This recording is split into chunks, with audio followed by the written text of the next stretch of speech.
আসছে, না না কারোর নজর না লাগুক। আরে বলো না গো, আমার খাওয়ার ভিডিও দেখলে যে কত কথা আমি শুনেছি, সে তোমাদেরকে কি বলবো। প্রথম প্রথম খাওয়ার ভিডিও দিতাম, আমার মানে আমার তো এটা অ্যাকচুয়ালি এটা আমার কন্ট্রোভার্সি চ্যানেল।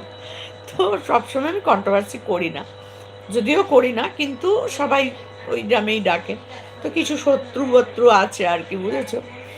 তো তারা বলবে, প্রথম হচ্ছে আপনি এত খান, কি করে খান, এই বয়সে আপনি এত খান। আচ্ছা হলো। আচ্ছা, আবার কেউ বলবে, আপনি বিধবা মানুষ, মাছ মাংস খান, ছি ছি, আপনি না ব্রাহ্মণ, ব্রাহ্মণ বাড়ির বউ, মাছ মাংস খান। আচ্ছা হলো। তারপরে বলবে, বাবা ভাতের মধ্যে কত ভাত নিয়েছে, এত ভাত আপনি খেতে পারেন, কি করে খান। মানে যার যেটা মনে এসেছে সে সেটা বলেছে। আমি খেয়ে যাই, আমার কোনো ব্যাপার নেই, আমি আমার কাজ করে যাই।